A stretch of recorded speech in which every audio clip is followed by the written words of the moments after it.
Hi guys, PT 365 environment lecture series में आपका स्वागत है।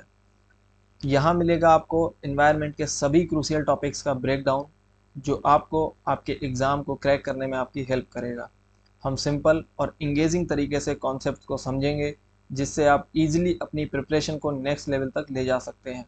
तो बिना टाइम वेस्ट किए शुरू करते हैं आज का अपना सेशन और समझते हैं कि किस तरीके से हम इन्वायरमेंट को डील करने वाले हैं इस 365 लेक्चर सीरीज़ में। यहाँ पर अगर आप देखेंगे तो जो टेबल में कंटेंट दिया गया है इसमें बहुत सारे टॉपिक्स मेंशन हैं। अब ये जो टॉपिक्स मेंशन है हम इनको कैसे डील करने वाले हैं, we are going to deal this topics in a different manner. यहाँ पर जो हमारे लेक्चर्स होंगे उनमें हम लोग क्या करने वाले हैं, लाइक यहाँ पर जो हमारा पहला टॉपिक है दैट इज़ बायोडाइवर्सिटी। तो बायोडाइवर्सिटी के जितने भी सब टॉपिक्स हैं, यहाँ पर जितने भी सब टॉपिक्स हैं इन सारे टॉपिक्स का एक लेक्चर होगा और इन लेक्चर्स में हम एक लेक्चर में हम इन सारे टॉपिक्स को कवर करेंगे और इसी तरीके से हम एक एक टॉपिक को या फिर कोई छोटा टॉपिक होगा तो उनको हम क्लब टुगेदर करके एक लेक्चर में 2 से 3 टॉपिक भी कवर कर सकते हैं। बट थीम यही रहेगी, एक बड़ा जो टॉपिक होगा हमारा उसके सारे सब टॉपिक्स को हम एक लेक्चर में कवर करेंगे। अब इसमें हमने समझ लिया कि किस तरीके से ये लेक्चर्स होने वाले हैं। Let us start with our today's first topic. PT 365 हमारे लिए करंट अफेयर का एक बहुत ही इंपॉर्टेंट सोर्स हो जाता है। अगर आप कोई और करंट अफेयर का मटेरियल फॉलो कर रहे हो तो स्टिक टू दैट मटेरियल। अगर आप नहीं कर रहे हो, अगर आप ऑलरेडी पीटी 365 पढ़ रहे हो तो ये लेक्चर सीरीज आपको हेल्प करने वाली है। अगर आप नहीं पढ़ रहे हो, अभी तक आप करंट अफेयर्स को लेकर डाउट में हो या प्रॉब्लम फेस कर रहे हो तो ये लेक्चर्स आपकी बहुत ही हेल्प करने वाले हैं। Let us start with today's first topic that is biodiversity. और बायोडाइवर्सिटी का जो हमारा पहला सब टॉपिक है that is wild life and conservation. Wild life and conservation में हम देखेंगे इसमें भी जो हमारी पहली न्यूज़ है that is red list of threatened species. तो यहाँ पर आईयूसीएन से रिलेटेड हमारा पहला टॉपिक है। रिसेंटली आईयूसीएन न्यूज़ में रहा है। हुआ क्या है, आईयूसीएन ने अपनी रेड लिस्ट को अपडेट किया है जिसमें कि थ्रेटेंड स्पेसीज के बारे में पूरा डेटा मेंशन होता है और इसी लिस्ट को अपडेट किया गया है। तो थोड़ा सा समझेंगे बैकग्राउंड में कि आईयूसीएन होता क्या है, क्या इसका पर्पज़ है। तो IUCN is basically international union for conservation of nature. तो एक यूनियन बनाया गया है नेचर कंजर्वेशन के लिए and it is working on international level, global level. ये कब इस्टेब्लिश हुआ था, इट वाज इस्टेब्लिश्ड इन 1948। 1948 में इसको इस्टेब्लिश किया गया था। It is a global organisation that works for the conservation of nature and the sustainable use of natural resources. तो नेचर कंजर्वेशन के लिए ये ऑर्गेनाइजेशन वर्क करती है ग्लोबली और नेचुरल रिसोर्सेज का सस्टेनेबल यूज़ भी ये प्रमोट करती है। ये जो आईयूसीएन ऑर्गेनाइजेशन है ये करती क्या है, बेसिकली ये अपनी एक लिस्ट जारी करती है और इस लिस्ट में ये रिस्क ऑफ एक्सटिंक्शन को मेजर करती है और उसी हिसाब से स्पेसीज को डिफरेंट कैटेगरीज में यहाँ पर मेंशन किया जाता है। यहाँ पर जो इन्फोग्राफिक दिया गया है उससे हम समझते हैं कि किस तरीके से 9 कैटेगरीज कौन कौन सी हैं। तो यहाँ पर जो सबसे हाईएस्ट कैटेगरी है दैट इज एक्सटिंक्ट। तो एक्सटिंक्ट में क्या हो रहा है कि हमें कोई डाउट नहीं है कि इसका जो लास्ट इंडिविजुअल था दैट हैज डाइड। कोई सर्वाइविंग इंडिविजुअल नहीं है, कोई भी यहाँ पर लाइव नहीं है, मतलब पूरी तरीके से स्पीसीज जो है वो खत्म हो चुकी है। Next is extinct in the wild. इसको थोड़ा सा समझ लो। एक्सटिंक्ट इन द वाइल्ड का मतलब होता है जो स्पीसी है that is surviving in captivity only, पूरी तरीके से कैप्टिविटी में है। लाइक बोटेनिकल गार्डन में हो सकती है, हो सकता है कि जू में हो, या हम उसको कहीं पर एक्स सीटू कंजर्वेशन में उसको प्रिजर्व करने की कोशिश कर रहे हो। बट इन द वाइल्ड हमें कहीं पर जंगल में देखने को नहीं मिलेगी वो species particularly. In wild it has extinct. Cultivation और well outside its natural range. तो इसके नेचुरल रेंज से बाहर हम उसको कहीं पर उसको रिवाइव करने की कोशिश कर रहे हैं, बट वाइल्ड में पूरी तरीके से दैट स्पीसीज है डाइड। अब नेक्स्ट जो हमारी इंपॉर्टेंट कैटेगरी है दैट इज क्रिटिकली इंडेंजर्ड और हमारे एग्जाम पॉइंट ऑफ व्यू से भी यही जो हमारी कैटेगरी है वो सबसे ज़्यादा इंपॉर्टेंट हो जाती है। क्रिटिकली इंडेंजर्ड में क्या हो रहा है, यहाँ पर जो ऐसे species which are at extreme risk of extinction in the wild, जो सबसे ज़्यादा रिस्क फेस कर रहे हैं in wild for the extinction, तो उन स्पीसीज को यहाँ पर क्रिटिकली इंडेंजर्ड में इसको मेंशन किया जाता है। क्रिटिकली इंडेंजर्ड में कुछ स्पीसीज होती हैं जिनके few surviving individuals are only left. तो कुछ ही इंडिविजुअल्स बचे हुए हैं, लाइक 30, 40, 50 और 100। इस जब इतने छोटे नंबर्स बचते हैं तो इनको हम क्रिटिकली इंडेंजर्ड कैटेगरी में डालते हैं। अब नेक्स्ट इज इंडेंजर्ड। इंडेंजर्ड में क्या हो रहा है, एक very high risk of extinction है in the wild but not extreme. High level of risk है यहाँ पर एक्सटिंक्शन का, बट एक्सट्रीम रिस्क नहीं है, मतलब the number of individuals are more than which are in critically endangered, और risk भी यहाँ पर कम है। वल्नरेबल में क्या हो रहा है, facing A high risk of extinction in the wild, again यहाँ पर हाई रिस्क है बट नॉट वेरी हाई, और यहाँ पर एक्सट्रीमली है बट नॉट मतलब यहाँ पर वेरी हाई से भी ज़्यादा एक्सट्रीम रिस्क है, और इंडेंजर्ड में हम देख रहे हैं कि वेरी हाई रिस्क है, और वल्नरेबल में हमें हाई रिस्क देखने को मिल रही है इनटू द वाइल्ड। सो ये सब चीज़ें हमें देखने को मिल रही हैं, और यही 3 कैटेगरी हैं जो एग्जाम पॉइंट ऑफ व्यू से इंपॉर्टेंट है, और उसमें भी हमारी क्रिटिकली इंडेंजर्ड वाली जो कैटेगरी है इट इज़ मोस्ट इंपॉर्टेंट। तो इसमें जो स्पीसीज आती हैं मेनली यूपीएससी उन स्पीसीज पे ज़्यादा फोकस करता है compare to other category of species. So इसके बाद जो हमारी स्पीसीज हैं उसमें नियर थ्रेटेंड है, लीस्ट कंसर्न है, डेटा डेफिशिएंट है, और नॉट इवेल्युएटेड। सो अगर नियर थ्रेटेंड को हम समझें तो क्लोज टू क्वालिफाइंग और likely to qualify for a threatened category. So ये जो स्पीसीज हैं जो इस लिस्ट में आती हैं, लास्ट जो 4 कैटेगरीज हैं इनमें आने वाली स्पीसीज अभी किसी तरीके की रिस्क में नहीं है, they are not even threatened, but जो नियर थ्रेटेंड कैटेगरी है they are going to qualify for a threatened category, और जो थ्रेटेंड कैटेगरी है उसमें ये सारी कैटेगरीज आती हैं हमारी, वल्नरेबल हो, इंडेंजर्ड हो, क्रिटिकली इंडेंजर्ड हो, तो ये सब। नियर थ्रेटेंड में क्या हो रहा है, species is very close to qualify for a threatened category in the near future. Near future में हो सकता है कि ये थ्रेटेंड कैटेगरी में आ जाए, वल्नरेबल में आ सकती है, इंडेंजर्ड हो सकती है, या फिर क्रिटिकली इंडेंजर्ड भी हो सकती है, बट अभी कोई ऐसा सच रिस्क नहीं है। लीस्ट कंसर्न में क्या है कि पॉपुलेशन इज सफिशिएंट, इतनी पॉपुलेशन है कि स्टेबल पॉपुलेशन है, कोई टेंशन की बात नहीं है, कोई प्रॉब्लम नहीं है, unlikely to face extinction in the near future, near future में कोई भी एक्सटिंक्शन फेस करने का खतरा नहीं है। डेटा डेफिशिएंट में क्या है कि हमें पूरी इन्फॉर्मेशन नहीं है स्पीसीज के बारे में कि उनकी कितनी पॉपुलेशन है, किस तरीके की रिस्क है, हमें अभी रिस्क भी पूरी तरीके से एस्टिमेट नहीं हो पाई है। नॉट इवेल्युएटेड में ऐसी स्पीसीज हैं जिनके बारे में हमें जानकारी ही नहीं है, कुछ ऐसी स्पीसीज हैं जो न्यूली डिस्कवर्ड होती हैं तो अभी वो किसी तरीके से एवेल्युएट ही नहीं है, अगर तो ये हमारी लास्ट कैटेगरी हो जाती है। डेटा डेफिशिएंट में हमारे पास डेटा की कमी होती है। सो हमारा फोकस होता है वल्नरेबल, इंडेंजर्ड और क्रिटिकली इंडेंजर्ड पर। ठीक है, सो ये थी IUCN की लिस्ट। अब हुआ क्या है, जो IUCN ने अपनी लिस्ट अपडेट की है उसमें कुछ स्पीसीज को मेंशन किया है जिनका स्टेटस रिसेंटली चेंज हुआ है, अपडेट हुआ है स्टेटस। तो यहाँ पर इनका जो प्रीवियस इनका जो भी स्टेटस था वो चेंज होकर नया स्टेटस इनको मिल गया। अब देखो ये जो स्पीसीज हैं, La Gomera giant lizard, Copiapoa cacti, Gran Canaria giant lizard, Gran Canaria skink, Ibiza wall lizard, Bornean elephant. तो देखो यूपीएससी ना पिछले कुछ समय से इस टाइप के नेम्स पर क्वेश्चन नहीं पूछता है। सो ये वाला जो सेक्शन है ना, it is not very much important for the exam. Important क्या है कि IUCN के बारे में हमें पता चला, उसकी लिस्ट के बारे में हमें पता चला, बस। अब इसमें जो स्पीसीज हैं वो कोई अम्ब्रेला स्पीसीज नहीं है इतनी ज़्यादा, फ्लैगशिप स्पीसीज नहीं है कि जिनके बारे में हमें बहुत डिटेल में पता होना चाहिए, या जो हमारे एग्जाम में पूछे जाने के चांसेस बहुत ज़्यादा हैं। अगर आपको ये वाली स्पीसीज याद नहीं हो रही तो आपको बहुत ज़्यादा टेंशन लेने की ज़रूरत नहीं है, इनको आप स्किप भी कर सकते हो फॉर द एग्ज़ाम। ठीक है, इनको आप स्किप कर सकते हो, इनको याद करने की कोई ज़रूरत नहीं है। सो यहाँ पर अगर आप एक बार देख लो इनको कि ये जो जायंट लिजार्ड है ये इंडेंजर्ड हो गई है, प्रीवियसली ये क्रिटिकली इंडेंजर्ड थी, मतलब ये थोड़ी सी इसकी पॉपुलेशन ग्रोथ हुई है और इसकी रिस्क भी कम हुई है। अब ये कोपिया पोआ कैक्टी है, ये बेसिकली कैक्टस है, और 80% of species at risk of extinction, तो 82% स्पीसीज जो है वो यहाँ पर रिस्क फेस कर रही है। और ये जो स्पीसीज यहाँ पर मेंशन हुई है they are not even found in India, तो ये इंडिया में पाई भी नहीं जाती हैं, तो ये इतनी इंपॉर्टेंट हमारे एग्जाम पॉइंट ऑफ व्यू से है नहीं। तो एक बार बस गो थ्रू करना और आगे बढ़ना, तो इसमें टाइम वेस्ट करने की जरूरत है नहीं। नेक्स्ट देखते हैं, जो नेक्स्ट हमारी न्यूज़ है that is sustainable finance for tiger landscapes conference. तो SFTLC यहाँ पर एक कॉन्फ्रेंस हुई है जो होस्ट की गई है भूटान गवर्नमेंट के द्वारा, और सपोर्ट की गई यहाँ पर टाइगर कंजर्वेशन कोएलिशन के द्वारा। सो sustainable finance for tiger landscapes conference, तो अगर इसके नाम से ही देखें तो हमें समझ में आता है कि टाइगर से रिलेटेड कुछ होने वाला है, और टाइगर लैंडस्केप से रिलेटेड यहाँ पर कुछ हमें फाइनेंस जुटाने के लिए कुछ कॉन्फ्रेंस अरेंज की गई है बाय द भूटान गवर्नमेंट। और कोएलिशन में कौन है यहाँ पर, सपोर्ट किसके द्वारा किया जा रहा है, it is supported by Tiger conservation coalition. ठीक है, तो इसके बारे में थोड़ा सा समझेंगे। सो SFTLC इसका पर्पस क्या है, क्यों ये ऑर्गेनाइज की गई है, this meeting is hosted, this conference is hosted for the purpose of increasing support for tiger protection, tiger का प्रोटेक्शन बढ़ाने के लिए, और इसका जो लैंडस्केप है, जो भी एरिया है उसका नेचुरल हैबिटेट है, उसको प्रोटेक्ट करने के लिए by using new financial strategies.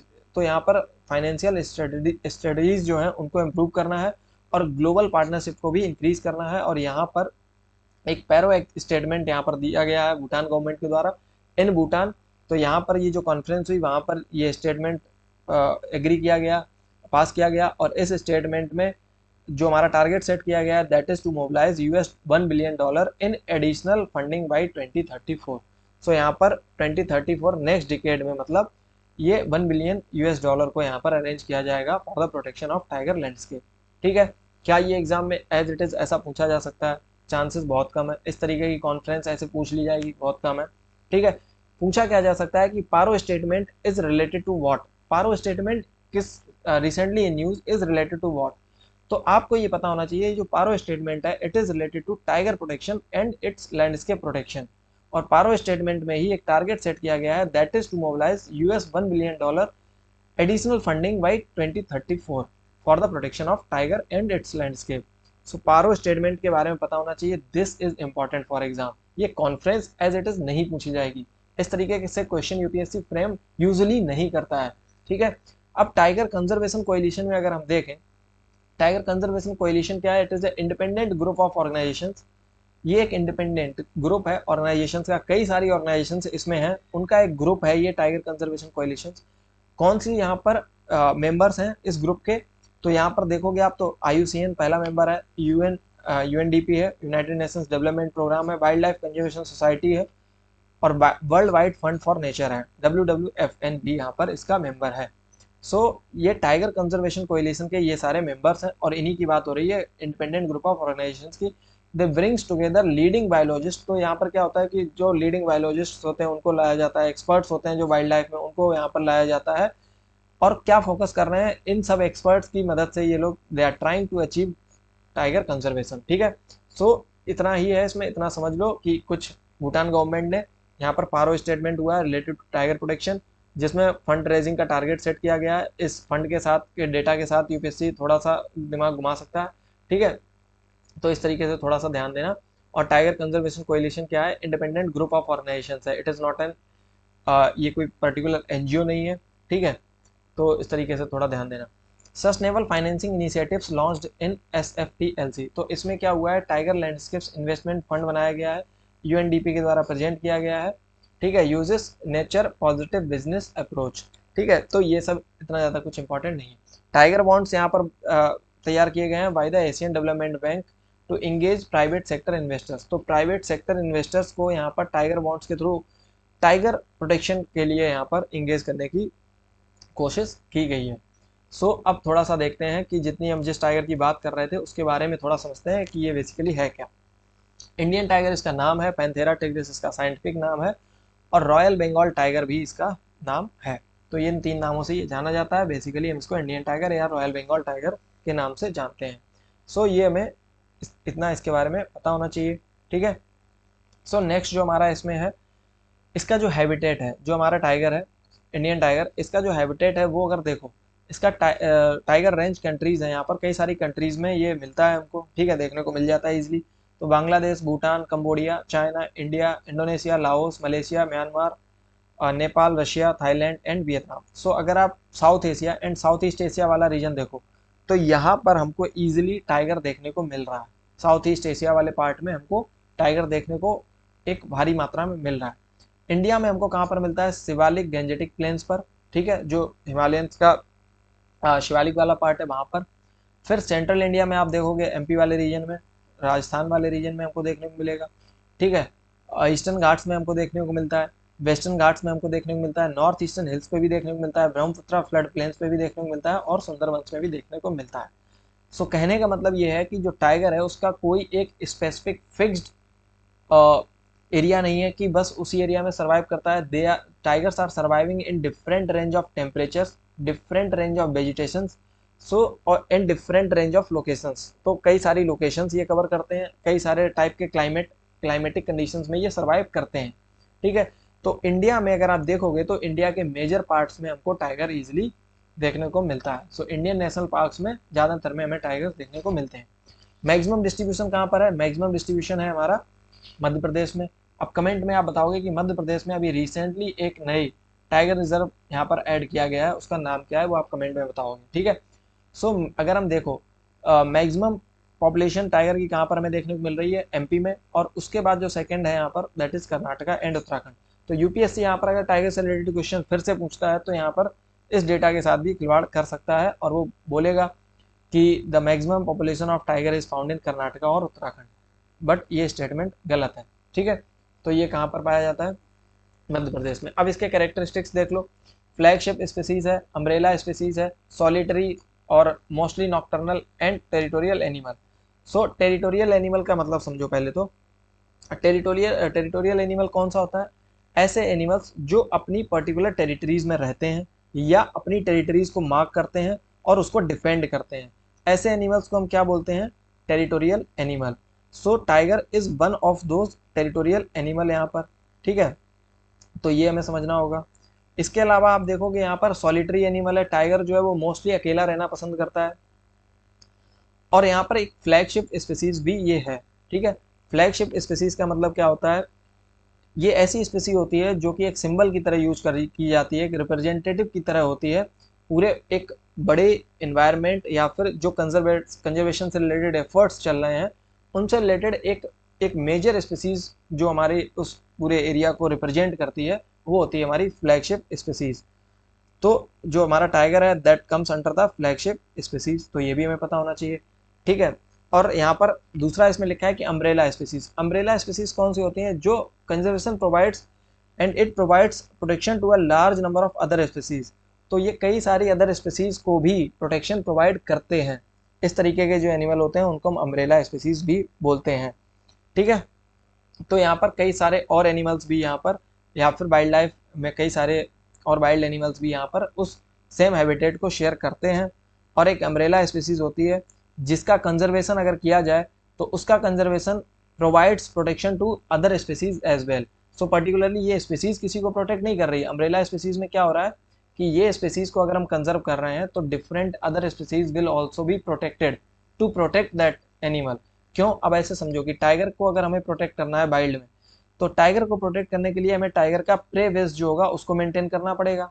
अब प्रे बेस में हमें किसको मेंटेन करना पड़ेगा, डियर्स की पॉपुलेशन हो प्रॉपर, ठीक है, हाइना की पॉपुलेशन हो प्रॉपर यहाँ पर, ठीक है, यहाँ पर रेबिट्स की पॉपुलेशन हो। तो यहाँ पर जो भी एनिमल्स जो टाइगर अपने प्रे बेस में यूज करता है तो उनकी पॉपुलेशन भी हमें मेंटेन करनी पड़ेगी। तो अगर हम उनकी पॉपुलेशन भी मेंटेन करेंगे तो उनका कंजर्वेशन ऑटोमेटिकली हो जाएगा। क्यों, क्योंकि हम टाइगर को प्रोटेक्ट यहाँ पर कर रहे हैं। So that is why tiger is an umbrella species. Flagship species मैंने बता दिया है कि जो रिप्रेजेंट करती है पूरे पर्टिकुलर एनवायरनमेंट को, एक पर्टिकुलर रीजन को। ठीक है, सॉलिटरी एनिमल है, अकेला रहना पसंद करता है मोस्टली नॉक्टर्नल, रात में थोड़ा ज़्यादा एक्टिव रहता है। और टेरिटोरियल एनिमल है, टेरिटोरियल एनिमल मैंने बता दिया है, territory of an adult male में encompass territories of 2 to 7 female.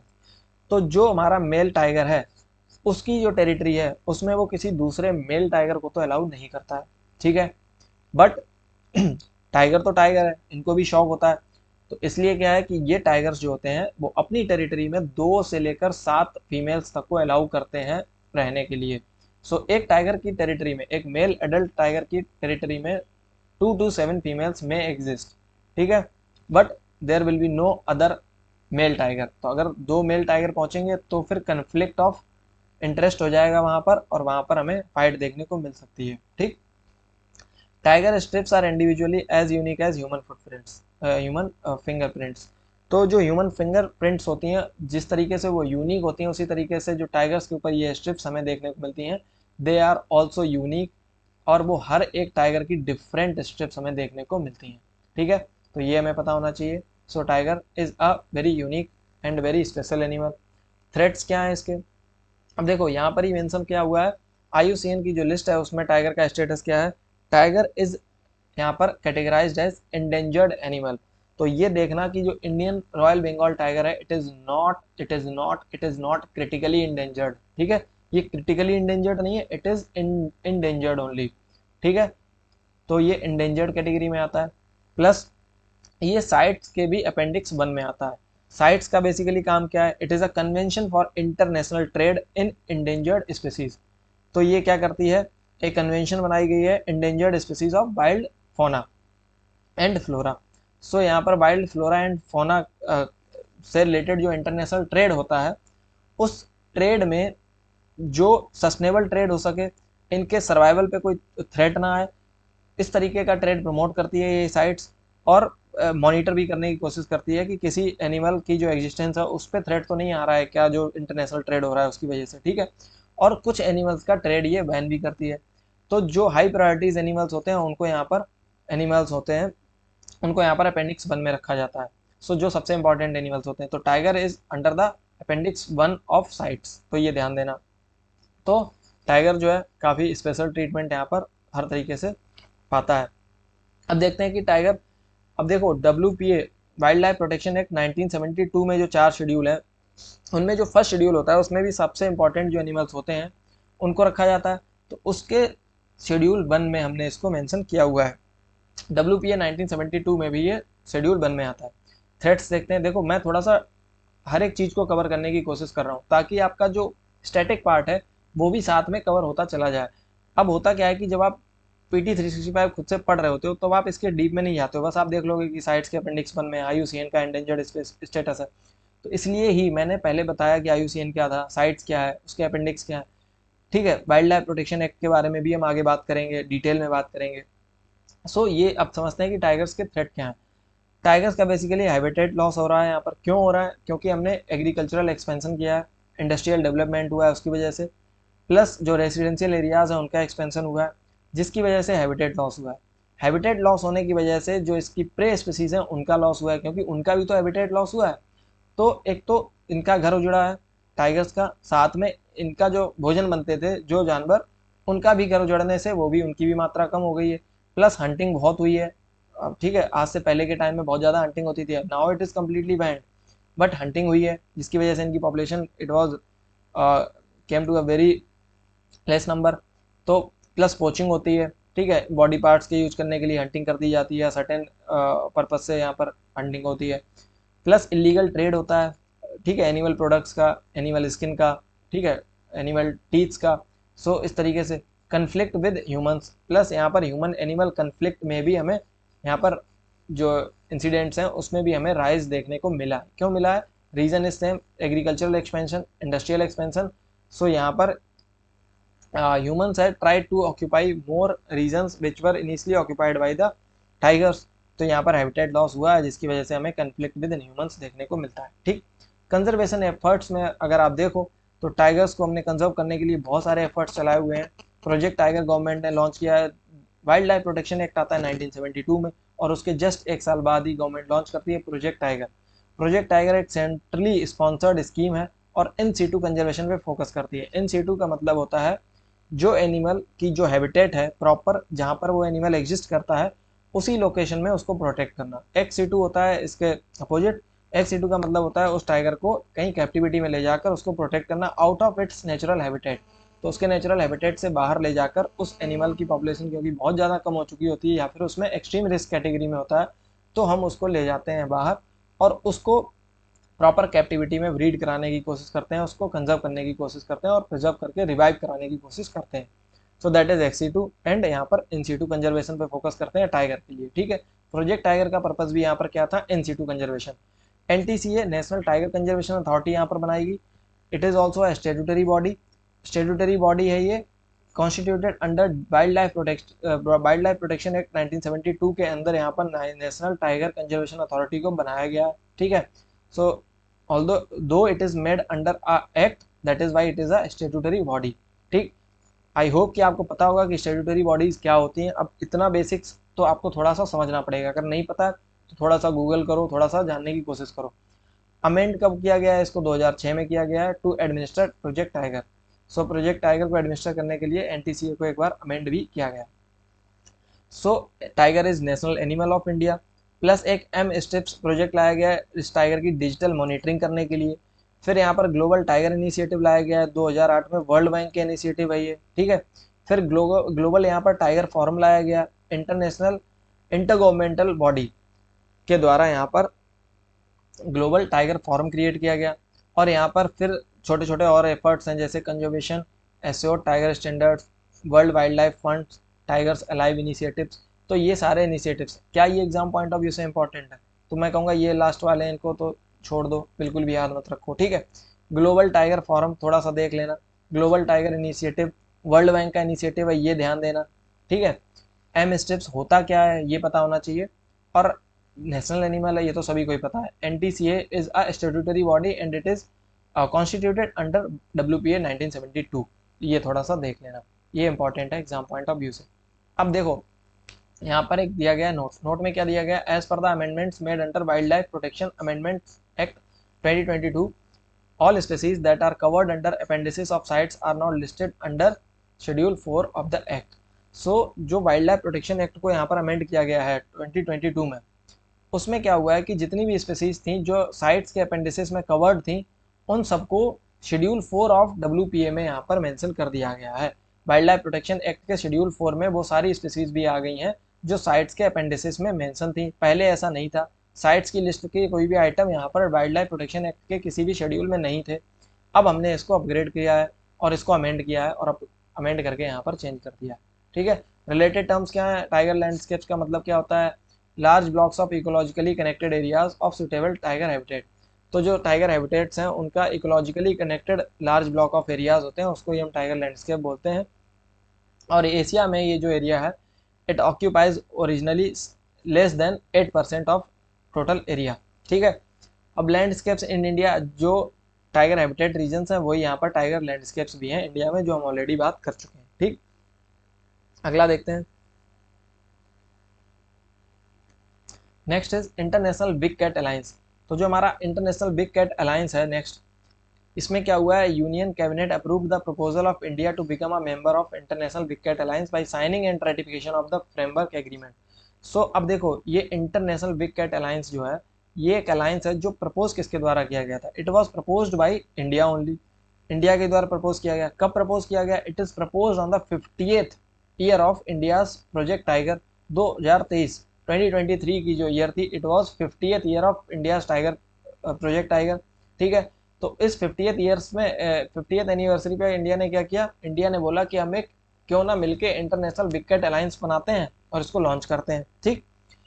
तो अब ये जो प्रपोजल था इसी को इंडियन गवर्नमेंट ने अप्रूव कर दिया है इस प्रपोजल को, और इंडिया फॉर्मली एक इसका मेंबर बन गया है और इसको साइन भी कर दिया है और रेटिफाई भी कर दिया है, मतलब इसको लागू भी कर दिया है, ठीक है। इंडिया के अलावा यहाँ पर निकारागुआ, एस्वाटिनी एंड सोमालिया, तो इन कंट्रीज ने भी यहाँ पर IBCA को ज्वाइन किया है, और हेडक्वार्टर इसका कहाँ पर है, इंडिया में, ठीक है। इसका एम क्या है, टू स्ट्रेंथन ग्लोबल कॉपरेशन। तो देखो अगर ऐसी कोई भी टाइगर कंजर्वेशन से रिलेटेड या फिर किसी भी कंजर्वेशन से रिलेटेड स्पीसीज से रिलेटेड अगर कोई भी ऐसी स्टेटमेंट आ जाए कि its objective is to strengthen global cooperation for the conservation of this species, तो जनरली वो स्टेटमेंट जो होगी वो सही ही होगी, क्योंकि अगर कोई भी मेजर स्पीसी है, कोई भी लार्ज स्पीसी है, जो अम्ब्रेला या फ्लैगशिप या इंपॉर्टेंट स्पीसी है, तो उसके रिलेटेड जो ग्लोबल कॉपरेशन होगा उसका पर्पज़ ही क्या होगा, उसको कंजर्व करना। और ग्लोबल कॉपरेशन मोस्टली होता ही है, क्योंकि इतनी सारी कन्वेंशंस, इतनी सारी कॉन्फ्रेंसेस होती हैं, तो उन सब में क्या होता है, ये एफर्ट्स लिए जाते हैं। तो ऐसा स्टेटमेंट अगर कोई आ जाए, its objective is to strengthen global cooperation for the conservation of this particular species, तो वो स्टेटमेंट आंख बंद करके सही मार देना, क्योंकि वो सही ही होगा, ठीक है।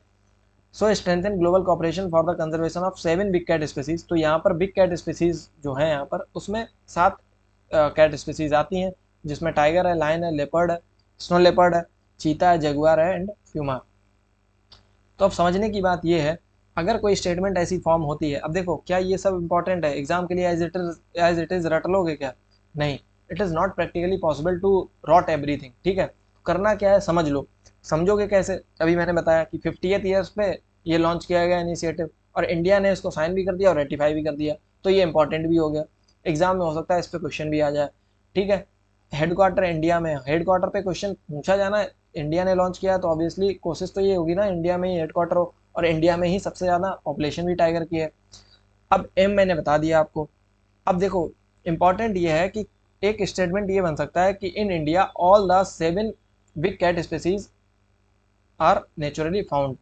तो यहाँ पर इंडिया में जितनी भी 7 स्पीसीज हैं बिग कैट की, they are naturally found in India. तो ये स्टेटमेंट यहाँ पर गलत हो जाएगा। क्यों गलत हो जाएगा, क्योंकि प्यूमा और जैगुआर इंडिया में नहीं मिलते हैं।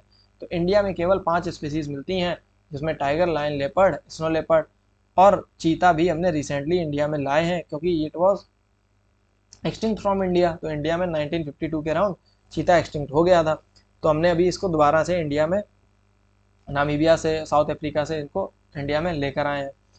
सो इंडिया में बेसिकली 5 बिग कैट स्पीसीज ही पाई जाती हैं। ठीक, multi country and multi agency coalition यहाँ पर हुआ है। Participants consist of 95 big cat range countries. तो यहाँ पर बिग कैट की रेंज वाली जितनी भी कंट्रीज हैं उन 95 कंट्रीज ने पार्टिसिपेट किया यहाँ पर। नॉन रेंज कंट्रीज ने भी इंटरेस्ट शो किया बिग कैट के कंजर्वेशन के लिए, कि जहाँ पर बिग कैट मिलती नहीं है लेकिन दे आर ऑल्सो सपोर्टिंग, कि ठीक है आप कर रहे हो तो हम भी आपको सपोर्ट कर रहे हैं और हमसे जो बन पड़ेगा वो हम आपका साथ देंगे। Conservation partners and related scientific organisations, तो साइंटिफिक ऑर्गेनाइजेशंस भी इसमें पार्ट ले रही हैं। एग्जाम पॉइंट ऑफ व्यू से इसमें ऐसा कुछ याद नहीं रखना है, ठीक है। सो मतलब range countries and non range countries also participated, बस इतना ध्यान देना। All UN member countries are eligible to become member of IBCA. ये ध्यान देना कि अब स्टेटमेंट ये बन सकता है, only the countries with tiger range, only the countries which have tiger population are eligible to become member of IBCA. तो ये स्टेटमेंट गलत हो जाएगा। इसमें क्या हो जाएगा, all UN member countries are eligible for becoming the member of IBC. अब देखो यहाँ पर टाइम ज़्यादा लग रहा है, आई एक्सेप्ट, बट अब आप देखो मैं आपको बताता भी जा रहा हूँ साथ में कि किस तरीके से यूपीएससी स्टेटमेंट फ्रेम करता है और कहाँ पर वो स्टेटमेंट्स को गलत या सही कर देता है, ठीक है, और कहाँ पर आपको थोड़ा सा कॉन्शियस होने की ज़रूरत है। तो इसलिए ये जो लेक्चर्स हैं ये इंपॉर्टेंट हो जाते हैं आपके लिए। आप लोग जब पढ़ते हो तो आप उसको पढ़ते चले जाते हो और फिर और उसको हाईलाइट कर लेते हो, अंडरलाइन कर लेते हो और फिर याद नहीं रख पाते हो। तो इसलिए मैं एक एक बात को 2-2 बार रिपीट भी कर रहा हूँ साथ में, ठीक है। 9 इंटरनेशनल ऑर्गेनाइजेशंस हैं have also contested to be partner organisation. तो यहाँ पर 9 इंटरनेशनल ऑर्गेनाइजेशंस ने भी यहाँ पर इंटरेस्ट शो किया है पार्टनर ऑर्गेनाइजेशन बनने के लिए। फंडिंग कहाँ से होगी, तो 150 करोड़ यहाँ पर अरेंज किए जाएंगे फ्रॉम ईयर 2023-24 टू 27-28।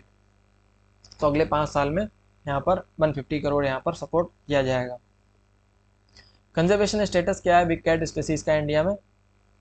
टाइगर का मैंने आपको बता दिया, टाइगर इज इंडेंजर्ड। तो जितनी भी 7 स्पीसीज है टाइगर की, सॉरी बिग कैट की, they all are coming under the some category, but tiger is the only animal which comes under the endangered category of IUCN status, ठीक है। IUCN के status में ये endangered कैटेगरी में आता है। फिर आप देखोगे कि वल्नरेबल की कैटेगरी में हमें लायन, चीता, स्नो लेपर्ड और लेपर्ड ये देखने को मिलते हैं, दे ऑल आर वल्नरेबल, ठीक है। ये यहाँ पर क्रिटिकली इंडेंजर्ड कोई भी नहीं है। एक भी big cat species is not critically endangered. तो इंडेंजर्ड में टाइगर है केवल, वल्नरेबल बाकी सारे हैं। और नियर थ्रेटेंड में जगुआर है, जगुआर पे कोई ऐसा खतरा नहीं है नियर फ्यूचर में। और लीस्ट कंसर्न है प्यूमा, प्यूमा की अच्छी खासी पॉपुलेशन है, इंडिया में बिल्कुल भी नहीं है, तो वो भी हमारे लिए लीस्ट कंसर्न है। All 5 big cats in India are listed in schedule 1। तो इंडिया में जितने भी ये बिग कैट में 5 स्पीसीज जो पाई जाती हैं they comes under the schedule 1 of wild life Protection act, ठीक है। Schedule 1 and 4 of wild life Protection act and sites appendix. तो साइट्स के अपेंडिक्स में भी आती हैं, इसलिए ये वाइल्ड लाइफ प्रोटेक्शन एक्ट के शेड्यूल 4 में भी आ जाती हैं, ठीक है। तो ये थी हमारी न्यूज़ और इसके बारे में हमने बहुत ही कॉम्प्रिहेंसिवली समझने की कोशिश की है। तो अगली जो हमारी न्यूज़ है दैट इज़ एलिफेंट सेंसस। तो इन 2023 तो रिसेंटली हुआ क्या है कि एलिफेंट पॉपुलेशन सेंसस हुआ है 2023 में, उसको सिंक्रोनाइज किया गया है और ये किया कहाँ पे गया है, सदर्न स्टेट्स में। अब इसकी फाइंडिंग्स समझ लेते हैं। कर्नाटक में सबसे ज़्यादा यहाँ पर एलिफेंट की पॉपुलेशन है, ठीक है। एमपी में सबसे ज़्यादा टाइगर्स की पॉपुलेशन है, तो कर्नाटक में सबसे ज़्यादा यहाँ पर एलिफेंट की पॉपुलेशन है। Tiger tops among the southern states with over 6000 elephant. तो जितने भी साउथ के स्टेट्स हैं उन सब में यहाँ पर कर्नाटक टॉप पे है और कर्नाटक में पॉपुलेशन कितनी है, ओवर 6000 एनिमल्स। अब डेथ रेट यहाँ पर देखा गया है कि जितने भी जुवेनाइल एलिफेंट्स हैं जिनकी एज यहाँ पर 10 साल या उससे कम है, उनमें यहाँ पर डेथ रेट जो है वो बहुत ज़्यादा नोटिस किया गया है, दैट इज़ अप्रॉक्स 40% तक यहाँ पर डेथ रेट देखा गया है। तो यानी कि 100 बच्चे हैं तो 40 approx are dying which are below 10 years.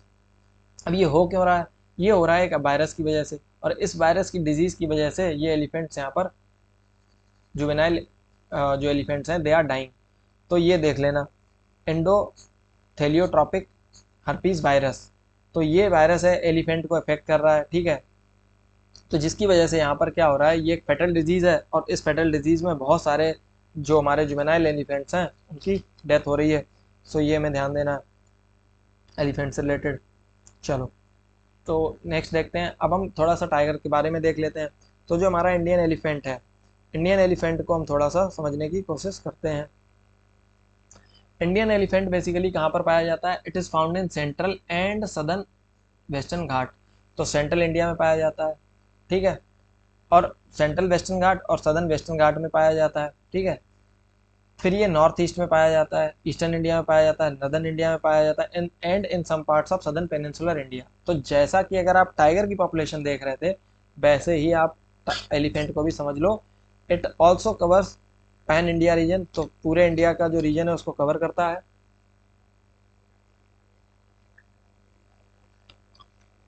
तो ज़्यादातर पार्ट्स इंडिया के जो हैं वो आपको देखने को मिल जाएंगे, उसमें आपको एलिफेंट देखने को मिल जाएगा, ठीक है।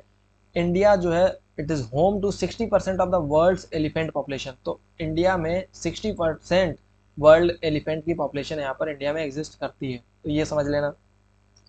हाईएस्ट पॉपुलेशन यहाँ पर कहाँ पर होती है एलिफेंट की? तो हाईएस्ट पॉपुलेशन हमें देखने को मिलती है कर्नाटक में, एंड सेकेंड हाईएस्ट कहाँ पर देखने को मिलती है? आसाम एंड केरल में। टाइगर के केस में क्या था? एमपी वॉज द लार्जेस्ट, उसके बाद कर्नाटक था, उसके बाद उत्तराखंड था। बट यहाँ पर एलिफेंट के केस में Karnataka is the highest, followed by Assam and followed by Kerala. तो इस तरीके से एलिफेंट की पॉपुलेशन इंडिया में एग्जिस्ट करती है। अब यहाँ पर एक इम्पॉर्टेंट टर्म है which can be important for exam as well, तो इसका नाम है कुमकी एलिफेंट्स, ठीक है। ऐसे ही कैमल से रिलेटेड यहाँ पर एक क्वेश्चन आ चुका है, ठीक है। खराई कैमल से रिलेटेड एक बार एक क्वेश्चन आया था जिसमें यूपीएससी ने पूछा था कि this animal this camel can swim. तो बहुत कन्फ्यूजन हुई थी बच्चों को, इसीलिए यहाँ पर भी एक टर्म यूज हुआ है कुमकी एलिफेंट। तो ये भी यहाँ पर इंपॉर्टेंट हो जाता है एग्जाम पॉइंट ऑफ व्यू से। कुमकी एलिफेंट्स क्या होते हैं? ये कोई डिफरेंट एनिमल्स नहीं होते हैं, they are same elephant but they are trained animal. इनको ट्रेन किया जाता है टू कंडक्ट ऑपरेशंस।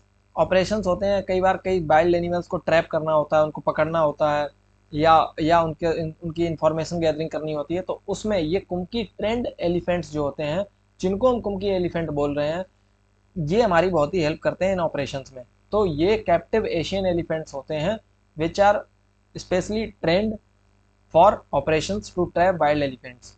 तो यहाँ पर वाइल्ड एलिफेंट्स को ट्रैप करने के लिए जो ऑपरेशंस होते हैं, उनको पर्टिकुलरली अंजाम देने के लिए इन एलिफेंट्स को यहाँ पर ट्रेन किया जाता है, और इनको हम बोलते हैं कुमकी एलिफेंट्स। ये ध्यान रखना, ठीक है। कैरेक्टरिस्टिक्स क्या होते हैं? Elephant is very intelligent animal, बहुत ही यहाँ पर आप देखोगे होशियार एनिमल होता है। विद स्ट्रॉन्ग फैमिली बॉन्ड्स, तो इनके फैमिली बॉन्ड्स काफ़ी होते हैं। आप देखोगे कि दे रोम इन ग्रुप ओनली। जब भी वो मूवमेंट होता है एलिफेंट्स का, तो आपको पूरा ग्रुप देखने को मिलेगा, ठीक है। उनमें फैमिली बॉन्डिंग्स देखने को मिलेगी आपको। आपने देखा होगा जो बेबी एलिफेंट होते हैं और जो मदर एलिफेंट होती है, उनके बीच में आपने बॉन्डिंग देखी होगी बहुत ही, ठीक है। और इनकी सोफिस्टिकेटेड फॉर्म ऑफ कम्युनिकेशन होती है, ठीक है। ह्यूमन एनिमल रिलेशन आपने देखा होगा, उनकी बॉन्डिंग देखी होगी। तो इससे रिलेटेड जो हमारी ऑलरेडी यहाँ पर एक डॉक्यूमेंट्री आ चुकी है जो अभी नोबेल प्राइज़ भी जीत चुकी है, तो वो आपने देखा, उसमें ह्यूमन एनिमल जो आपने बॉन्ड देखा एलिफेंट के साथ में, ठीक है। One of 3 species of Asian elephants, the other 2 being the Sumatran and Sri Lankan elephant. तो एशियन एलिफेंट की ना 3 स्पीसीज हैं। तो 3 स्पीसीज में कौन कौन सी आ जाती है हमारी? एक तो इंडियन एलिफेंट है, ठीक है। इंडियन एलिफेंट के अलावा हमें देखने को मिलता है सुमात्रन एंड श्रीलंकन एलिफेंट। तो सुमात्रन और श्रीलंकन एलिफेंट जो है, that is our other species of, other 2 species of Indian elephant. अब देखो एलिफेंट जो है ना, इसकी लाइफ स्पैन भी काफ़ी अच्छी खासी होती है, 60 to 70 years this animal survives. इसका जो जेस्टेशन पीरियड होता है, ये भी जितने भी मैमल्स होते हैं उनमें सबसे ज़्यादा होता है, 20 to 22 मंथ्स। यहाँ पर एक बहुत ही लंबा जेस्टेशन पीरियड होता है, ठीक है। प्रेगनेंसी से बात से रिलेटेड और डिलीवरी तक का जो टाइम होता है, जिसको जेस्टेशन पीरियड बोलते हैं, तो ये 22 मंथ्स तक यहाँ पर रहता है। और यहाँ पर खास बात ये है, जो यूपीएससी ने एग्जाम में एक बार पूछा भी था, कि leader of elephant group is a female. तो फीमेल जो होती है वो अपने ग्रुप को यहाँ पर लीड करती है एलिफेंट्स के केस में, ठीक है।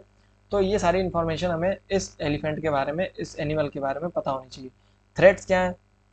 तो अगर आप किसी भी स्पेसीज के बारे में बात करोगे थ्रेट में, तो सबसे पहली बात आ जाएगी हैबिटेट फ्रेगमेंटेशन, डिग्रेडेशन। हैबिटेट का फ्रेगमेंटेशन हुआ है, कम हुआ है, फैल गए हैं जो हैबिटेट थे, डिग्रेड हुए हैं, expansion of agriculture and industry, human animal conflict हमें देखने को मिला है, और पोचिंग। तो पोचिंग का यहाँ पर आपने देखा कि बहुत सारे केसेस देखने को मिलते हैं जिसमें एलिफेंट की टस्क हो, इन सब की यहाँ पर ट्रेड होता है, लीगल ट्रेड होता है, ठीक है, आइवरी का ट्रेड होता है। तो इस तरीके से यहाँ पर हमें देखने को मिलता है एलिफेंट के थ्रेट्स, ठीक है। ह्यूमन एनिमल कन्फ्लिक्ट में यहाँ पर हमें एलिफेंट के कन्फ्लिक्ट्स भी देखने को मिलते हैं, जिसमें आपने ट्रेन एक्सीडेंट्स देखे होंगे बहुत सारे, जिसमें एलिफेंट्स बहुत एक लार्ज नंबर में दे आर डाइंग, तो काफ़ी बड़ी मात्रा में ये अपनी जान गंवा देते हैं। साइट्स के अपेंडिक्स 1 में आता है, और IUCN में ये अगेन इंडेंजर्ड है। तो दोनों एनिमल, चाहे टाइगर हो और चाहे हमारा एलिफेंट हो, दोनों ही इंडेंजर्ड है, दोनों ही क्रिटिकली इंडेंजर्ड नहीं है, ठीक है। वाइल्ड लाइफ प्रोटेक्शन एक्ट के 1972 के शेड्यूल 1 में आता है ये, ठीक है। इतना हमें पता होना चाहिए एलिफेंट के बारे में। चलो moving to our next news.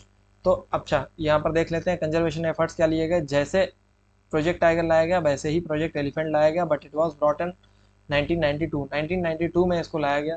33 elephant reserves बनाए गए, और जो कि 14 मेजर एलिफेंट स्टेट्स में आते हैं, जिसमें 33 हमारे जो एलिफेंट रिजर्व्स हैं वो हमने बनाए हैं to protect the population of elephant.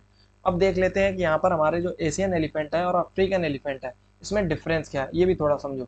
अभी देखो, अभी क्या है, कुछ 2-3 साल से यूपीएससी ने ना एनिमल बिहेवियर पे क्वेश्चन पूछना शुरू कर दिया है। तो अगर आप हमारी इन्वायरमेंट की ट्रेंड एनालिसिस की वीडियो देखो जाके, उसमें मैम ने बहुत ही अच्छे से एक्सप्लेन किया है कि किस तरीके से यूपीएससी रिसेंट टाइम्स में क्वेश्चंस को कितने डीप में जाकर और कहाँ से इंफॉर्मेशन लेकर आ रहा है, और किस तरीके से क्वेश्चन फ्रेम कर रहा है। बेसिकली कोई दूसरी न्यूज होती है न्यूज में, और वहाँ से उसका किसी और पे क्या असर पड़ रहा है, उस पर्टिकुलर जिस पर असर पड़ रहा है उस पर क्वेश्चन पूछा जा रहा है। तो जो चीज़ पर्टिकुलरली न्यूज में है तो उस पर डायरेक्ट क्वेश्चन यूपीएससी नहीं पूछ रहा है, उससे किसी एक लार्जर पिक्चर पर कोई असर पड़ रहा है तो वहाँ से क्वेश्चन क्रिएट किया जा रहा है। तो ह्यूमन बिहेवियर, एनिमल बिहेवियर्स पे कई सारे क्वेश्चन आए हैं रिसेंट टाइम में, ठीक है। अब हो सकता है आने वाले टाइम में कंपैरिजन बेस्ड क्वेश्चन आने लगे, तो ऐसा भी हो सकता है। तो हमें हर एक सिचुएशन के लिए तैयार रहना है। तो चलिए समझते हैं हमारा जो डिफरेंस है between Asian elephant and African elephant, उसको जानते हैं। तो जो हमारा एशियन एलिफेंट है और अफ्रीकन एलिफेंट है, इसको देखते हैं।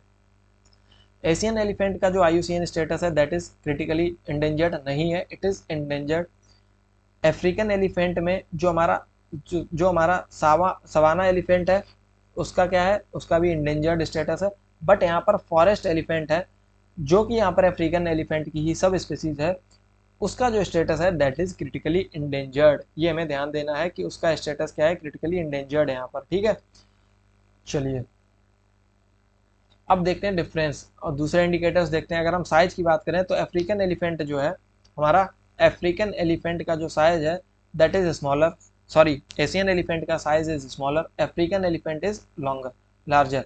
तो यहाँ पर ज़्यादा बड़ा होता है अफ्रीकन एलिफेंट।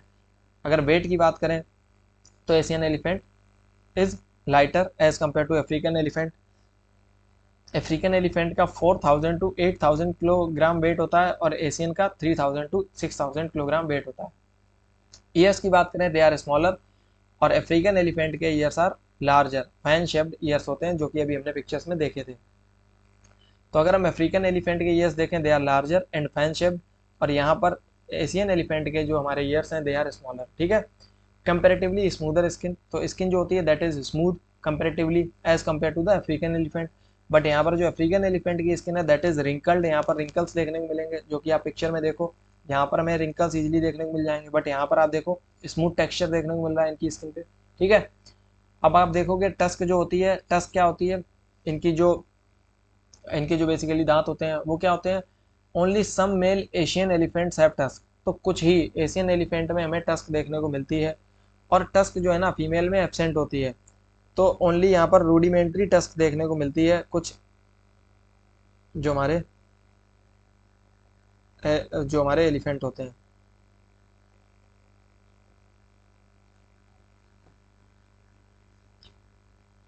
अब आप देखो अफ्रीकन एलिफेंट में क्या होता है, मेल एंड फीमेल दोनों में हमें अच्छे खासे टस्क देखने को मिल जाएंगे, ठीक है। तो यहाँ पर आप देखोगे अफ्रीकन एलिफेंट में हमें मेल और फीमेल दोनों में देखने को मिलेंगे, और यहाँ पर हमें कुछ ही मेल में देखने को मिलेंगे, और फीमेल में मोस्टली एब्सेंट होते हैं, और केवल रूडिमेंट्री फॉर्म में यहाँ पर टस्क देखने को मिलते हैं, ठीक है। तो ये हमने समझा इनके बीच का डिफरेंस। तो इस तरीके से हमने एलिफेंट्स को कवर किया। तो इस वीडियो को ना आप 1.5 पर भी देख सकते हो अगर आपको क्विक रिवीजन करना है तो।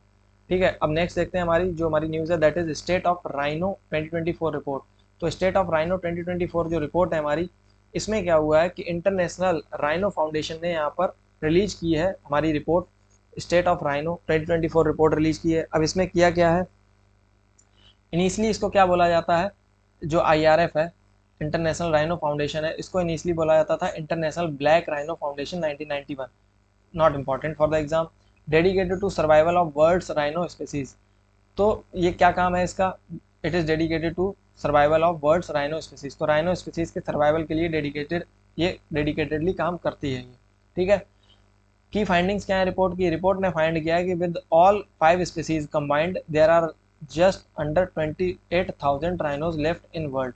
तो अगर हम राइनोज की 4 जो स्पीसीज हैं उन सबको कंबाइन कर दें तो राइनो की जो पॉपुलेशन है वो केवल 28,000 is left in the world. पूरे दुनिया में केवल 28,000 राइनोज ही बचे हैं। ठीक है, तो ये हमारे लिए एक बहुत ही हमारे लिए एक सोचने का विषय है। ठीक है, rhinos poaching in Africa increased by 4%। अब हमारे लिए सबसे ज़्यादा अगर चिंता करने की बात है तो वो ये है कि राइनोज की पोचिंग जो है वो बढ़ गई है। It is not decreased, it is increased by 4% from 2022 to 2023। अब ये जो फाइंडिंग है ये एग्जाम के लिए इंपॉर्टेंट हो जाती है क्योंकि यहाँ पर कुछ अलग हुआ है। हमारे एफर्ट्स क्या हैं, एफर्ट्स क्या करने की कोशिश कर रहे हैं, वो पोचिंग को रिड्यूस करने की कोशिश कर रहे हैं। बट रिसेंटली हुआ क्या है, पोचिंग जो है वो इंक्रीज हुई है बाई 4%। तो this is important for the exam, ये है हमारे एग्जाम के लिए इम्पॉर्टेंट। ठीक है, तो ये ऐसे फैक्ट्स होते हैं जहाँ से यूपीएससी फ्रेम करता है question. Number of white rhinos increase but greater one horn rhino जो है उसका नंबर रिमेंड द सेम। तो वन हॉर्न राइनो का नंबर इज सेम, बट जो हमारा वाइट राइनो है उसकी स्पेसीज का जो नंबर है इट हैज़ इंक्रीज। ठीक है, चलो राइनो के बारे में थोड़ा सा देखते हैं। अगर राइनो की बात की जाए तो यहाँ पर 5 स्पीसीज ऑफ राइनो है। ठीक है, 5 स्पीसीज में 2 अफ्रीकन स्पीसीज हैं जिसमें वाइट राइनो और ब्लैक राइनो आते हैं। 3 एशियन स्पीसीज हैं। एशियन में वाइट और ब्लैक का कॉन्सेप्ट नहीं है। एशियन स्पीसीज में आपको देखने को मिलेगा इंडियन राइनो, सुमात्रन राइनो और जावन राइनो, जो कि दोनों ही इंडोनेशिया में पाए जाते हैं, सुमात्रन एज वेल एज जावन। ठीक है, 2 African rhinos, 2 African rhinos white and black rhinos they are found in Africa region. ठीक है, अब जो वाइट राइनोज है इनकी ही पॉपुलेशन क्या हुई है, ये बढ़ गई है। वाइट राइनोज की पॉपुलेशन हैज इंक्रीज्ड। ठीक है, तो now let us see the difference between African rhino and Asian rhino. तो अफ्रीकन राइनो सिमिलरली जैसे कि हमने एलिफेंट के केस में देखा था कि African elephants were larger and Asian elephants were smaller as compare to the African ones. तो यहाँ पर भी सेम है। तो जो वाइट राइनो है that is the second largest land mammal after elephant. तो सारे एलिफेंट के बाद में सेकेंड लार्जेस्ट लैंड मेमल है। दैट मीन्स कि एशियन राइनो से भी बड़ा है। तो यहाँ पर अफ्रीकन राइनोज में white rhino is the largest among all the rhino species in the world. Asian rhino में Indian rhino is largest of all Asian rhino species. तो एशियन राइनो स्पीसीज की जितनी स्पीसीज हैं, एशियन राइनो स्पीसीज में जितने भी rhinos आते हैं उनमें Indian rhino is largest of all. ठीक है, तो हमारा इंडियन राइनो सबसे बड़ा है उनमें। अपीयरेंस और बिहेवियर की बात करें तो यहाँ पर लेस आर्मर्ड लुक होता है और यहाँ पर मोर आर्मर्ड लुक होता है। थोड़ा सा ज़्यादा आपको इनका लुक जो है वो आपको टोन्ड दिखेगा। अफ्रीकन राइनोज में आपको एग्रेशन ज़्यादा दिखेगा, एशियन राइनोज में कम दिखेगा। अफ्रीकन राइनोज में आपको 2 हॉर्न्स दिखेंगे और एशियन राइनोज में 1 horn in Indian rhino and Javan rhino but 2 horns in Sumatran rhino. आपको याद क्या रखना है कि ग्रेट इंडियन राइनो जो है वो 1 हॉर्न्ड एनिमल है एंड नॉट 2 हॉर्न। ठीक है, 2 हॉर्न कहाँ पर मिलते हैं, किसको मिलते हैं, केवल सुमात्रन राइनो को, नॉट इवन टू जावन राइनो। तो जावा का जो राइनो है उसको भी सिंगल हॉर्न है, सुमात्रन राइनो के 2 हॉर्न है। ठीक है, और हमें अगर नहीं याद हो रहे हैं तो हमें ये वाला याद रखना है, इंडियन राइनो के केस में 1 हॉर्न है। African rhinos are poor swimmers and Asian rhinos are good swimmers और they fight with their horns and Asian rhinos fight with their bottom teeth. तो ये कुछ बेसिक फैक्ट हैं जो हमें पता होने चाहिए कि उनके लड़ने में भी ये डिफरेंट टूल्स का यूज करते हैं। Feed low to the ground, तो ये नीचे स्तर की जो घास होती है उसको ये फीड करते हैं और they graze on tall grasses Asian rhinos and shrubs and leaves. तो श्रब्स और लीव्स को भी ये खाते हैं। हैबिटेट क्या है, grassland, savanna, shrublands and deserts. तो इन सारे रीजन्स में ये रहते हैं। Tropical subtropical grasslands and savannas, tropical moist forest, इस वाले जो जॉर्पिकल रीजन है वो इनका हैबिटेट होता है एशियन राइनोस का। अगर हम IUCN स्टेटस की बात करें तो जो इंडियन राइनो है उसका स्टेटस है वल्नरेबल। इसको रट लो, इसको रट लो, ये एग्जाम के लिए सबसे ज़्यादा इंपॉर्टेंट है क्योंकि ये इंडियन राइनो है। उसके बाद हमें पता होना चाहिए सुमात्रन और जावन राइनो, जो दोनों ही, जिनमें से सुमात्रन इज 2 हॉर्न, ठीक है, and Javan rhino is 1 horn. तो यहाँ पर आप देखोगे ये दोनों ही क्रिटिकली इंडेंजर्ड है। Black rhino is also critically endangered, but white rhino as its population is increasing, that is why it is near threatened. तो ये हमें ध्यान रखना है, ठीक है। अगला देखते हैं हमारी जो ग्रेट इंडियन बस्टर्ड है उसके बारे में देखते हैं थोड़ा सा। ग्रेट इंडियन बस्टर्ड अभी न्यूज में थी। क्यों न्यूज में थी? क्योंकि अभी नेक्स्ट फेज का जो फंड है उसको अप्रूवल दे दिया गया है फॉर नेक्स्ट 5 ईयर्स। तो ग्रेट इंडियन राइनो के लिए किसके द्वारा दिया गया? Ministry of forest environment climate change, ठीक है, MOE FCC के द्वारा। तो ग्रेट इंडियन बस्टर्ड हर साल न्यूज में रहती है। ग्रेट इंडियन बस्टर्ड में 4 बस्टर्ड स्पेसीज हैं, जिसमें ग्रेट इंडियन बस्टर्ड आती है और लेसर फ्लोरिकन आती है। क्योंकि हमारे लिए इंपॉर्टेंट 2 हैं, ग्रेट इंडियन बस्टर्ड और लेसर फ्लोरिकन। बैकग्राउंड में अगर हम जाएं तो सबसे पहले 2013 में हमने इसको शुरू किया था, ग्रेट इंडियन बस्टर्ड का conservation, which was later change into bustard recovery project in 2016, ठीक है। कब तक इसको एक्सटेंड किया गया है? टिल 2033 तक इस प्रोजेक्ट को यहाँ पर चलाना है। किसके द्वारा इम्प्लीमेंट किया जा रहा है? Is important for exam, wild life institute of India के द्वारा इसको यहाँ पर प्रोजेक्ट को इम्प्लीमेंट किया जा रहा है। फंडिंग किसके द्वारा की जा रही है? Campa is funding this project, national compensatory afforestation fund management and planning authority के द्वारा इसको फंड किया जा रहा है। इसके अलावा अगर आप पार्टनर एजेंसीज में देखें तो MOE FCC, forest department of Gujarat, Maharashtra, ये सब मिलके यहाँ पर इस प्रोजेक्ट को यहाँ पर लीड कर रहे हैं, ठीक है। थोड़ा सा और अगर हम इसमें देखें तो इस प्रोजेक्ट का ऑब्जेक्टिव है ex-situ conservation of the population of this great Indian bustard. तो ex-situ कंजर्वेशन करने की कोशिश की जा रही है। क्यों? क्योंकि they are remaining in very less numbers in their natural habitat. तो उनके numbers are not enough to maintain them in situ conservation. तो इन सिटू कंजर्वेशन के थ्रू उनको मेंटेन नहीं किया जा सकता है, इसके लिए हमें ex-situ कंजर्वेशन का सहारा लेना पड़ रहा है। Applied research, capacity building, outreach, pilot implementation of surgical habitat management, ये सारा सब भूल जाओ, बस ये याद रखो कि ex-situ management, ex-situ population conservation का काम किया जा रहा है। कोलैबोरेटिंग एजेंसीज कौन सी हैं? बॉम्बे नेचुरल हिस्ट्री सोसाइटी भी इसमें पार्ट ले रही है, विच वॉज एस्टेब्लिश्ड इन 1883, ठीक है। अदर्स में क्या है, ये एग्जाम के लिए इंपॉर्टेंट नहीं है, ठीक है। अगर हम लेसर फ्लोरिकन की बात करें तो लेसर फ्लोरिकन जो मैंने, आप देख सकते हैं इसको पिक्चर में, ठीक है। हैबिटेट इसका राजस्थान, गुजरात, मध्य प्रदेश, महाराष्ट्र और आंध्र वाले रीजन में हमें देखने को मिलता है। IUCN status is critically endangered, WPA schedule 1 sites appendix 1। Habitat मैंने बता दिया। थ्रेट्स क्या है? पेस्टिसाइड का यूज होने की वजह से ब्रीडिंग ग्राउंड्स इनके खराब हो रहे हैं, खत्म हो रहे हैं। मिसमैनेजमेंट ऑफ एग्रो ग्रासलैंड्स, तो एग्रो ग्रासलैंड्स जो है उनका भी मिसमैनेजमेंट हो रहा है। अब अगर हम बात करें ग्रेट इंडियन बस्टर्ड की, तो क्यों ये ग्रेट है? क्योंकि इसका साइज देखो, इट इज़ ब्यूटीफुल, ह्यूमंगस, ठीक है, मैग्निफिसेंट वर्ड।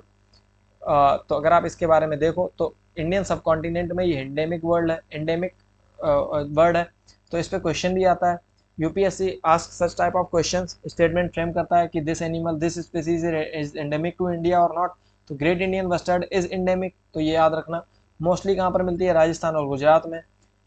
कुछ पॉपुलेशन हमें महाराष्ट्र, कर्नाटक और आंध्र प्रदेश में भी देखने को मिलती है, that is why Maharashtra forest department is also taking part. Conservation efforts में हमने क्या इनके हैबिटेट्स बनाए हैं? नेशनल पार्क में कंजर्व कर रहे हैं, सेंचुरीज में कंजर्व कर रहे हैं, डेजर्ट नेशनल पार्क हो, नालिया ग्रासलैंड हो, लाला बस्टर्ड वाइल्ड लाइफ सेंचुरी हो, इन सब एरियाज में इनको प्रोटेक्ट करने का काम किया जा रहा है। ग्रेट इंडियन बस्टर्ड का कंजर्वेशन ब्रीडिंग सेंटर राजस्थान में है, वहाँ पर हम इसको कंजर्व कर रहे हैं। आर्टिफिशियल इंसेमिनेशन के थ्रू हम इनकी पॉपुलेशन को रिवाइव करने की कोशिश कर रहे हैं। क्यों? क्योंकि इनके numbers are very much less, ठीक है। तो नेचुरली उनको रिवाइव कर पाना काफ़ी डिफिकल्ट हो रहा है, that is why we are taking the support of artificial insemination. Training, कुछ लोगों को ट्रेनिंग दी जा रही है आर्टिफिशियल ब्रीडिंग के लिए at national avian research centre at Abu Dhabi. तो अबू धाबी में कुछ लोग ट्रेनिंग ले रहे हैं for the conservation of this bird. IUCN status is critically endangered for both the birds, चाहे वो ग्रेट इंडियन बस्टर्ड हो चाहे लेसर फ्लोरिकन हो। साइट्स के अपेंडिक्स 1 में आते हैं, WPA के शेड्यूल 1 में आते हैं। थ्रेट क्या है? प्रेडेशन, ठीक है, प्रे बन जाते हैं किसी एनिमल का, ठीक है। इंटेंगलमेंट विद पावर लाइन्स में उलझ जाते हैं। क्यों? क्योंकि अगर आप इसका सर देखो तो ऊपर रहता है, और जिसकी वजह से एक ब्लाइंड स्पॉट क्रिएट होता है। और ये बर्ड जो है जिसकी वजह से इसको सामने का कुछ दिखता नहीं है, और सामने का नहीं दिखता है, इस वजह से इसके सर्वाइवल पे प्रॉब्लम आती है। तो अगर आप इसको देखो तो इसका सर जो है ना वो ऊपर रहता है, जिसकी वजह से इसको फ्रंटल विजन जो है वो होता नहीं है, जिसकी वजह से ये पावर लाइन से टकरा जाती है और उसमें उलझ जाती है, जिसकी वजह से इसकी मौत हो जाती है। ठीक है, तो अब इसमें देखो कैरेक्टरिस्टिक्स में जाएं अगर हम, तो एग्रो ग्रासलैंड ओमनीवोरस बर्ड है ये, ग्रासलैंड्स में मेनली मिलती है हमें, और ओमनीवोरस बर्ड है, और ये फ्रंटल विजन को लैक करती है, ये याद होना चाहिए हमें एग्जाम के लिए। और इनके जो मेल होते हैं उनके पास एक गुलर पाउच होता है जो अपनी उसमें हवा भरते हैं, they fill air and they exhale, और वो they create a sound, humming sound create करते हैं टू अट्रैक्ट द फीमेल्स। तो फीमेल्स को अट्रैक्ट करने के लिए ये साउंड क्रिएट करते हैं। फीमेल्स एक बार अट्रैक्ट हो जाती हैं, उसके बाद ये क्या करते हैं, they play no role in incubation and care of the young ones. तो उसके बाद बस ये कोई रोल प्ले नहीं करते हैं इंक्यूबेशन में या फिर यंग वंस की केयर के लिए। तो बस यहाँ पर ही वो मेहनत कर रहे हैं फीमेल्स को अट्रैक्ट करने के लिए। ठीक है, तो great Indian bustard is very much important, और सुप्रीम कोर्ट ने यहाँ पर जो गाइडलाइंस दी हैं उसमें सुप्रीम कोर्ट ने बोला है जो पावर लाइन्स ऊपर से गुजरती हैं उनको बैन किया है, और सुप्रीम कोर्ट इज सेइंग कि आप उनको नीचे से अंडरग्राउंड करके उनको वहाँ से निकालो, ताकि उनकी पॉपुलेशन उनके सर्वाइवल पे थ्रेट क्रिएट ना हो। अब अगर हम देखें क्रोकोडाइल कंजर्वेशन प्रोजेक्ट के बारे में, तो क्रोकोडाइल कंजर्वेशन का प्रोजेक्ट स्टार्ट किया गया था इन 1975। Recently it is completing 50 years, that is why it is in news, और इसकी वजह से ये एग्ज़ाम के लिए बहुत इंपॉर्टेंट हो जाता है। इस तरीके की जो एनिवर्सरीज होती हैं, सिल्वर जुबली हो, 100 ईयर्स, 50 ईयर्स, इन सब पे क्वेश्चंस बनते हैं। ठीक है, तो क्रोकोडाइल कंजर्वेशन प्रोजेक्ट में अगर हम देखें तो इसको उड़ीसा के भीतरकनिका नेशनल पार्क में लॉन्च किया गया था, और उसके बाद अगर हम देखें तो इसको यूएनडीपी की असिस्टेंस से और FAO food and agriculture organization के एफर्ट से इसको लॉन्च किया गया था। भीतरकनिका में अगर हम देखें तो it is a Ramsar site. Ramsar site होती क्या है इसको हम नेक्स्ट आगे आने वाले लेक्चर्स में देखेंगे। भीतरकनिका कहाँ पे लोकेटेड है, उड़ीसा में। इंडिया का सेकेंड लार्जेस्ट मैंग्रोव इकोसिस्टम है, सबसे बड़ा कौन सा है, Sundarban. Specially a network of creek and canal से बहुत सारी रिवर्स यहाँ पर इस नेशनल पार्क से गुजरती हैं, लाइक ब्राह्मणी, बैतरानी, धामरा, पट्टासाला। ये रिवर्स के नाम भी थोड़ा सा दिमाग में रखना, कई बार यूपीएससी नॉन ट्रेडिशनल रिवर से भी क्वेश्चन फ्रेम कर लेता है। Home to largest congregation of salt water crocodile. तो अगर सॉल्ट वाटर क्रोकोडाइल्स की सबसे ज़्यादा पॉपुलेशन देखनी है तो हमें कहाँ मिलेगी, भीतरकनिका नेशनल पार्क में। यहाँ पर हमें मॉनिटर लिजार्ड, पाइथन, हाइनाज ये सब भी मिलते हैं। ठीक है, अब अगर हम क्रोकोडाइल्स के बारे में थोड़ा सा और समझें तो क्रोकोडाइल्स रेप्टाइल्स में लार्जेस्ट वर्टिब्रेट होते हैं। ठीक है, सबसे बड़े वर्टिब्रेट्स होते हैं क्रोकोडाइल्स। इनका जो हैबिटेट है, अगर हम सॉल्ट वाटर क्रोकोडाइल को एक्सेप्ट कर यहाँ पर एक्सक्लूड कर दें तो crocodiles mainly live in fresh water swamps, lakes and rivers. तो मेनली कहाँ पर मिलते हैं, फ्रेश वाटर्स में, नॉट इन सॉल्ट वाटर। तो सॉल्ट वाटर क्रोकोडाइल एक एक्सेप्शन है जो कि सॉल्ट वाटर में ही मिलता है। बिहेवियर क्या है, नॉक्टर्नल है, मेनली रात को ज़्यादा एक्टिव होते हैं। And are poikilothermic. पॉइक्लोथर्मिक मतलब they can regulate their body temperature up to a limit, उसके बाद दे कैन नॉट रेगुलेट। तो बॉडी टेम्परेचर रेगुलेट करने में प्रॉब्लम आती है एक लिमिट के बाद में। नेक्स्ट इज घड़ियाल। घड़ियाल is similar to crocodile, but इनके बारे में भी देख लेते हैं। They are also critically endangered and IUCN status, CITES के अपेंडिक्स 1 में आते हैं, WPA शेड्यूल 1 में आते हैं। हैबिटेट क्या है, they inhabit fresh water rivers like Chambal, Girwa, Ghaghra, Son and Gandak. तो इन रिवर्स को ये हैबिटेट बनाए हुए हैं। चंबल में इनका कंजर्वेशन प्रोजेक्ट चल रहा है। चंबल रिवर में कैरेक्टरिस्टिक्स क्या है, घड़ियाल इसको बोलते हैं क्यों, क्योंकि बल्बस एक नॉब होती है जो कि एक लॉन्ग स्नाउट के बाद में यहाँ पर at the end of bottom of this narrow snout. तो प्राइमरली दे ईट फिश, तो इसकी वजह से इसको घड़ियाल बोला जाता है, स्नॉब की वजह से। और ये किस पे सर्वाइव करते हैं, फिशेस को अपना फूड बनाते हैं। तो this is all about this lecture. इस लेक्चर के बाद जो बचा हुआ पार्ट है वो हम नेक्स्ट लेक्चर में एक साथ कवर करेंगे। जो हमारा सेकेंड टॉपिक होगा उसके साथ में उसको क्लब करके इसको ओवर किया जाएगा। तो अगर आप देखो क्रोकोडाइल तक हमने कवर कर लिया, fungus, biosphere reserves, ecosystem, eco sensitive areas और अदर रिलेटेड न्यूज़। तो कुछ 2-3 टॉपिक्स हमारे बचे हुए हैं, और फॉरेस्ट, इसको हम नेक्स्ट टॉपिक में नेक्स्ट लेक्चर में फिनिश करेंगे। सो इस लेक्चर में इतना ही। आई होप कि ये लेक्चर्स आपके लिए हेल्प करेंगे एग्ज़ाम में। आप पूरा लेक्चर अच्छे से देखो। अगर आपको लगता है कि आप 1.25 1.5 की स्पीड पे देखना चाहते हो तो उस स्पीड पे देखो, बट इनको देखो। अगर चाहो तो एक दो बार एग्जाम से पहले फिर से रिवाइज कर लेना। These lectures are going to be very helpful, और जो आपका करंट अफेयर से रिलेटेड प्रॉब्लम है उसको यहाँ पर सॉल्व करने की कोशिश हम लोग कर रहे हैं। सो अगर आपको हमारा इनिशिएटिव अच्छा लग रहा है तो आप हमारे साथ जुड़िए, चैनल को सब्सक्राइब कीजिए, अपने फ्रेंड्स के साथ में शेयर कीजिए, चैनल को लाइक कीजिए। अगर कोई डाउट्स हैं तो कमेंट्स में पूछिए। कहाँ से आप हमारी वीडियोस को देख रहे हो ये भी आप कमेंट्स में बताइए। Thank you so much. We will soon come with the next lecture.